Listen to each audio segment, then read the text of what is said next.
70 साल के ऊपर के जितने बुजुर्ग हैं उनसे क्षमा मांगता हूं कि मैं आपकी सेवा नहीं कर पाऊंगा। मुझे जानकारी तो मिलेगी, लेकिन मैं आपको सहाय नहीं कर पाऊंगा। लेकिन राजनीतिक स्वार्थ की वृत्ति की दीवारें मुझे दिल्ली के बुजुर्गों की सेवा करने से रोक रही है। मैं दिल्ली के 70 साल के ऊपर के जितने बुजुर्ग हैं और पश्चिम बंगाल के 70 साल के ऊपर के जितने बुजुर्ग हैं उनसे क्षमा मांगता हूं कि मैं आपकी सेवा नहीं कर पाऊंगा। मैं उनसे क्षमा मांगता हूं कि मुझे पता तो चलेगा आपको कष्ट है, मुझे जानकारी तो मिलेगी, लेकिन मैं आपको सहाय नहीं कर पाऊंगा। और कारण, दिल्ली में जो सरकार है और पश्चिम बंगाल में जो सरकार है वो इस आयुष्मान योजना से जुड़ नहीं रही है। अपने राजनीतिक स्वार्थ के लिए अपने ही राज्य के बीमार लोगों के साथ जुल्म करने की वृत्ति, ये प्रवृत्ति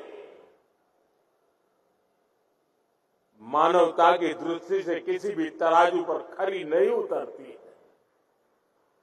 और इसलिए मैं पश्चिम बंगाल के बुजुर्गों की माफी मांगता हूं, मैं दिल्ली के बुजुर्गों की माफी मांगता हूं। देशवासियों की तो सेवा कर पा रहा हूं, लेकिन राजनीतिक स्वार्थ की वृत्ति की दीवारें मुझे दिल्ली के बुजुर्गों की सेवा करने से रोक रही है, पश्चिम बंगाल के बुजुर्गों की सेवा करने से रोक रही है।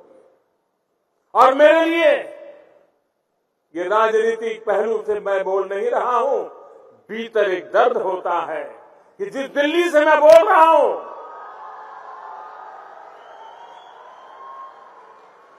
दिल्ली के भी बुजुर्ग मेरी बात सुनते होंगे।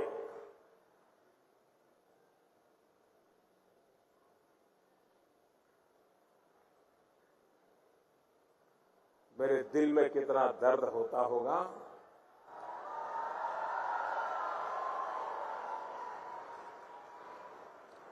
मैं शब्दों में बयान नहीं कर पाऊंगा। साथियों, गरीब हो, मध्यम वर्ग हो, सभी के लिए इलाज का खर्च कम से कम हो, ये हमारी सरकार की प्राथमिकता रही है। आज देश भर में 14,000 से ज्यादा पीएम जन औषधि केंद्र इस बात के साक्षी हैं कि हमारी सरकार कितनी संवेदनशीलता से काम कर रही है। जन औषधि केंद्रों पर 80% डिस्काउंट पर दवाइयां मिलती है।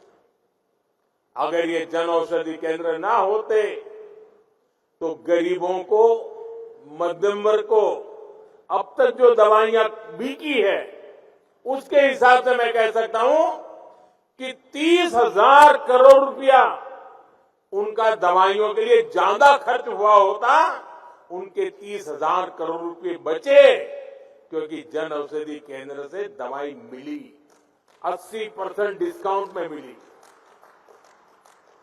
आप जानते हैं, हमने स्टेंट और नी इम्प्लांट में जैसे उपकरणों को सस्ता किया है। अगर ये निर्णय भी ना लिया होता तो सामान्य मानवी पर, जिन्होंने ये ऑपरेशन करवाए हैं, उनको 80,000 करोड़ रुपए ज्यादा खर्च करना पड़ता। ये हमारे प्रयासों का परिणाम है कि उनके 80,000 करोड़ रुपए बचे हैं। मुफ्त डायलिसिस की योजना से भी लाखों मरीजों का हजारों करोड़ रुपए का खर्च बचा है। हमारी सरकार जानलेवा बीमारियों से रोकथाम के लिए मिशन इंद्रधनुष अभियान चला रही है।